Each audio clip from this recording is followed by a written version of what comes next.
Welcome. All right, news of the day around the entertainment world and all of that stuff. Um, Big Brother Canada, that's the BBC, not this BBC that I'm talking about. Big Brother Canada 8 has shut down production. So I don't know if that means they're going to do like a quick, okay, who won, or just, okay, everybody go home.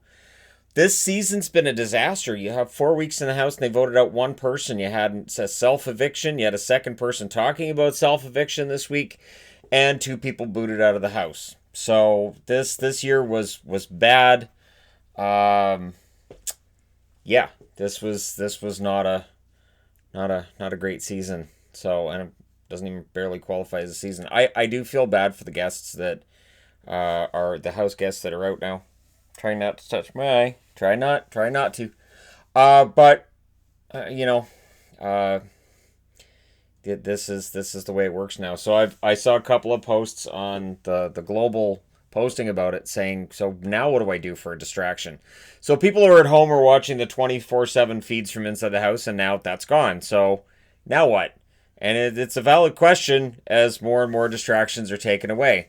Case in point, Wonder Woman 1984 pushed back to August for its release date. And yeah, we're going to see a lot of movies get pushed back into the late summer when we're hoping that all of this will start to get better, that it'll be better by August. We're hoping it'll be better by August, right?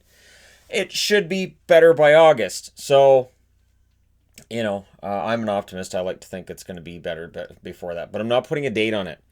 When I'm watching the news and this, well, is it going to be weeks or months? Nobody knows.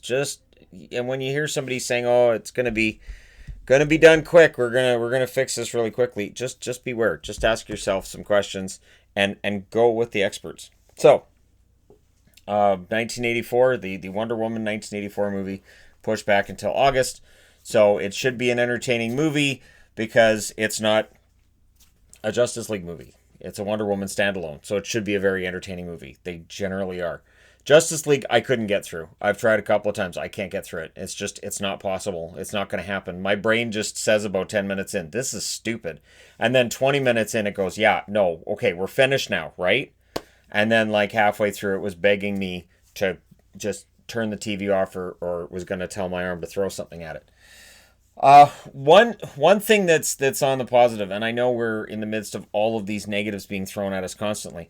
If you're Disney right now, you have Disneyland shut down. Now, Yvonne and I have talked over Disneyland and Disney World shutting down. This is an opportunity for them to really revamp the park. This is an opportunity for them to look at little things that needed to be fixed or redone and say, you know what? We got time. We got time to redo this. We got time to fix little things that needed to be fixed. Rides are all shut down. We got time to go in and redo some stuff. We can do some painting. We can fix everything up. That it could really help. But while they're doing all of that, also Disney Plus signups have tripled with people being at home and not leaving the house. Doesn't hurt that kids are without school. I know that's part of the reason why we have Disney Plus. Our kids have been homeschooled the whole time, so having Disney Plus can be a lifesaver. It is a service that you don't have to worry about what your kids are watching, and that's kind of a nice thing. I know there are other services that do that kind of thing, but with Disney, there's really a huge catalog of kids stuff on there, and there's enough that my wife really enjoys it, and for me, I can find some Star Wars, I can find some Marvel. I'm okay. I'm not as into the Disney as the kids and the wife, but that's fine too.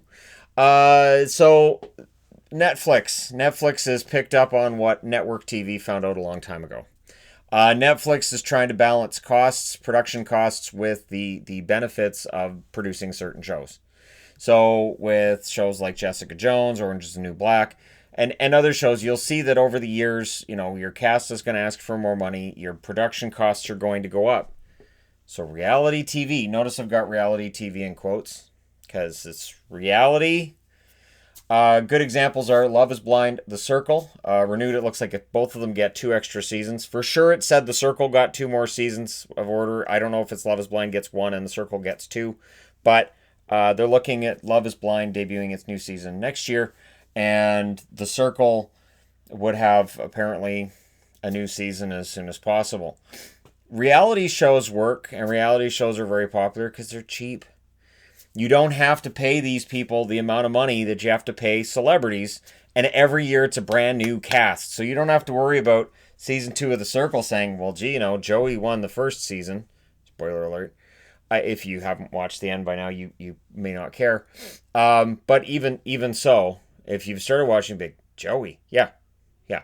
And the funny thing is, at the start of the series, couldn't stand him. Absolutely couldn't stand him. He drove me completely mental. My wife as well.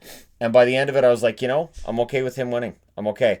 Because he relaxed, and there wasn't so much. I felt like he was posing for the camera the first couple of days in the house, which is understandable. You're on camera 24/7. Make it entertaining for people. But it's cheaper than producing a regular TV show with sets and with production crews. You can cut back on production crews a lot. And it's the production crew that's the reason Big Brother Canada was shut down as well. So you can say, well, people in the house would have been, sequestered from the rest of the world. But you have crew that come in and out of the house all the time. They don't show it on TV and on the live feeds. They know when to cut, what to cut, and where. But there are a crew constantly in contact with these people. So yes, you have a situation with reality TV where people are kind of sequestered, but they're not completely cut off. Even Survivor, you pan the camera around, you're going to have big crews. Just around the beach, you're going to have a big crew somewhere, or just offshore. There are always people around. So yeah, the Netflix seems to be figuring out that reality TV is the way to go. I don't know how I feel about that.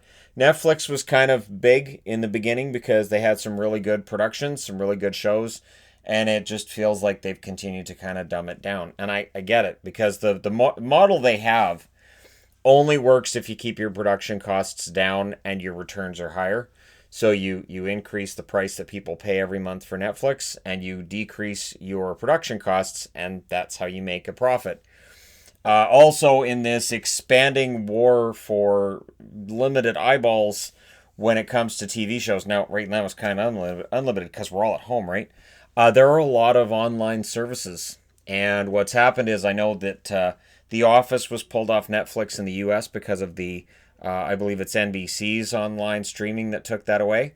Now, up here in Canada, we don't have the NBC streaming, so The Office is still on Netflix up here. It's sort of like how we still had Star Wars on Netflix up here when Star Wars, and I'm talking about Last Jedi, was not available in the States. So, we'll see if Netflix continues to dumb it down. I have to say, there was a time whenever Netflix would have a new show up, I'd be like, oh, I got to see this. What's this about?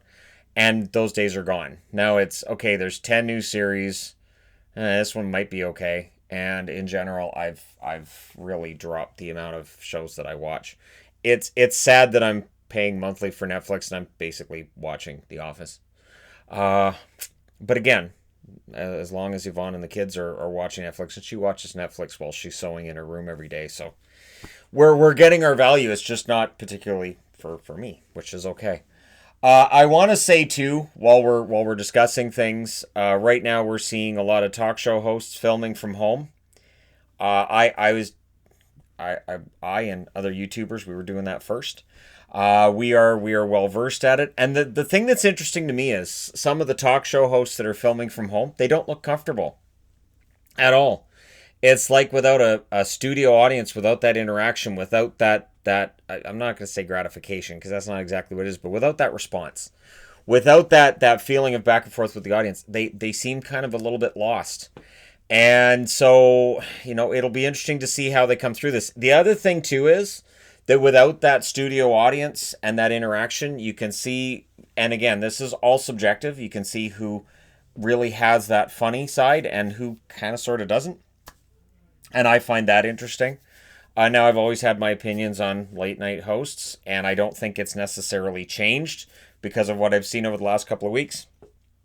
But it is interesting. So some of them are still trying to cobble together stuff for television, because I think they understand as well as I do as a YouTuber that people right now, they need that diversion. So, the odd cat video on this channel, of course, because people need a diversion. No problem. Cats it is. Cats are a fantastic diversion. My wife's even informed me that I have a tone of voice that I use when I've come across a really cute cat video or a cat picture on the internet that I want to show her. Where I'll be like, hey, Yvonne, and she'll go, cat video? And I'm like, how'd you know? Because it's cute. Do you want it? And she's like, yeah, of course. But it's sort of the same, and this is funny, but every time she jumps on the scale and it gives her good news, she comes running in, and I'm like, and the weigh in today was, and she's like, how'd you know? And I'm like, I can guess. So, I guess what makes us all happy is different. Uh, but I'm very proud of her for that. As sure as I'm sure she's proud of me for liking cat videos. And now I'm making cat videos, which might very well be my calling, anyways. The hockey thing might just end up being the hobby for the main thing, which could be cats. But yeah, I was filming from home first, so you're welcome for being a pioneer. I also wanted to throw in here the reason that I'm wearing a Doctor Who shirt. So this is, of course, from the 50th anniversary episode. And it's notable because when this episode came out, I was absolutely thrilled. The whole War Doctor thing, the Bad Wolf storyline, all of that was so well done and so well put together. And it was like one of the greatest moments that I had ever had watching television. And I know there were people that were divided on their opinions of it and how it worked. And, oh, what's this War Doctor thing about? But you know what? It was great. And I loved David Tennant and I loved Matt Smith, and their interactions with each other were perfect. David Tennant going after the bunny, and that was a really funny scene. There's a lot of really good stuff in there. So we look at what's going on now. The ratings have been down for the most recent Doctor Who. I was asked about it in a live stream, I believe it was yesterday, about my opinion on Doctor Who. So I'll put it up here as well. I think it's severely gone downhill. Now people are going to say, well, it's politically correct. It's not that.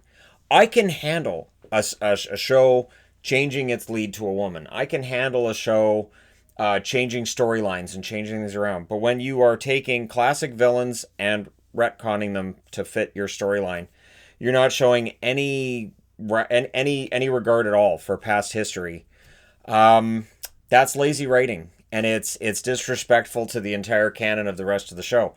And then I see people like Doctor Who fans online saying, well, this storyline from the rebooted series doesn't make any sense with the 80s one, and the 80s one didn't make any sense compared to the 60s. Okay, so everything since the reboot in 2005 has all kind of worked together. There's been some kind of bad moments. Series 6 was really, really bad. Now it's the one where Matt Smith, he's dead, but he's not. And to this day, to me, Series 6 is skippable. I remember halfway through Series 6 saying, oh my God, can I get through this? And I cheated. I went to the first episode of Series 7, which showed Clara as a Dalek.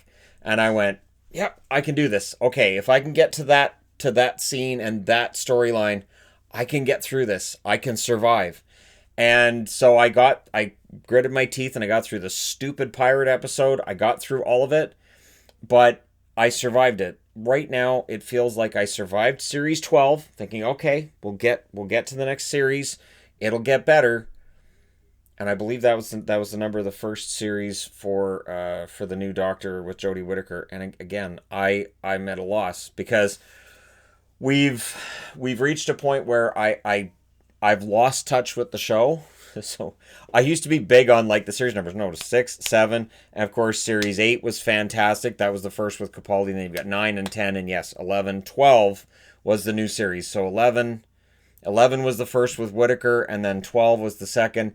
And no, so it was the first year with Whittaker I got through, and I was like, okay, well I like her as the Doctor, and she's likable, but the rest of it's kind of crap. And I didn't like any of the companions. I thought all of them were kind of boring, and there really wasn't any storyline with them that I thought was engaging. And then this new season, I'm like, really? We've got all of the companions back again? Because what happens is you've then got a script that's just split up between too many characters, and there's no real depth to any of it.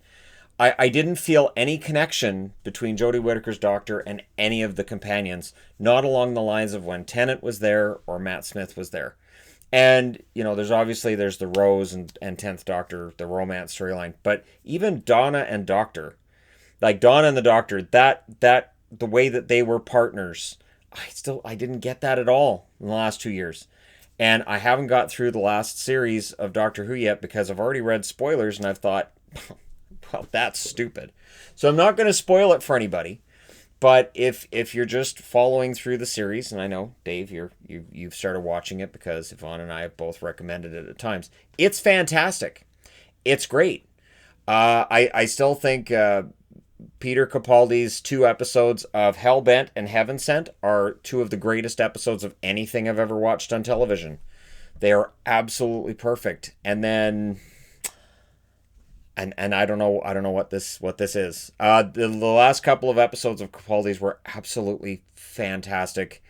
And then it just sort of like I'll say the last 2 episodes of Capaldi with Clara, which one of them doesn't have Clara in it, and then she's in it, but I'm trying not to spoil it for anybody who hasn't seen it. And then of course he had the season with Bill. It's almost like I forget that season exists. Because again, the season with Bill, I didn't like Bill either. I was kind of meh on Bill. So, I was like, okay, I can handle Capaldi. Bill, okay, I'll suffer through Bill. And then Jodie Whittaker, I'm like, oh, female doctor, that could be good. But it just, I don't know. The ratings are in the tank. And there's been some talk that at some point BBC might say, all right, we're going to axe it. I don't know what the level is for viewership for them to actually decide, wow, we have to get rid of Doctor Who again, or just get rid of Chris Chibnall. I believe that's the name of the show writer currently. But they have to be getting close to those numbers of either changing out the show writer or saying we got to pull the plug on the series. I will say this. I don't mind a TV show being socially conscious and bringing across really important storylines. But when they're shoehorned in and they feel really heavy-handed, and I know there was at least one episode where I turned to Yvonne and I said, can you get the message they're trying to give us? Because I'm kind of dumb, so I'm having a hard time picking it up. They're pretty subtle about it. Yeah, it's pretty bad when I'm saying that. And so for me to be saying that is pretty damning, and that's the problem I've had with the show. I did not like the Master in this season either. I thought he was absolutely horrible. I can say that in all honesty. I thought it was awful. I thought that whole plot line was stupid. I thought, wow, so we're just going to take all of the other history that's taken place, just crumple it up in a ball and throw it in the garbage. Awesome. Because none of it makes any sense. And at no point does she, who's supposed to be a continuation of the previous Doctors, go, hey, wait a minute. Where did you come from? How in the world are you here? What in the world is going? This doesn't. And then just say from a point of view of, okay, continuity-wise, none of this makes any sense. I know time is wibbly-wobbly, timey-wimey, but this is stupid. And set up a whiteboard for herself, plunk everybody else in the cast down and say, this is why this is dumb. This is why this entire plot line is dumb. I don't understand why she doesn't do that. All right, there you go. Let me know your thoughts. Don't forget to hit like and subscribe if you're browsing your way through. You just happened upon this video. And here's hoping that Doctor Who gets it back together. Because I love the show. I love Jodie Whittaker. I would like to be able to love both things at the same time. And I haven't been able to do that. So, again, the 50th anniversary in mind. And the show, to me, that it was at its peak at that stage. But I was a big fan of Clara's as well. And my wife was not. So, still not. No matter how much I try to explain to her that she's wrong, Clara was awesome, she just won't listen. So there you go. Thank you guys so much for listening. Do hit like and subscribe if you're browsing your way through. You just happened upon this video. I will talk to you again soon.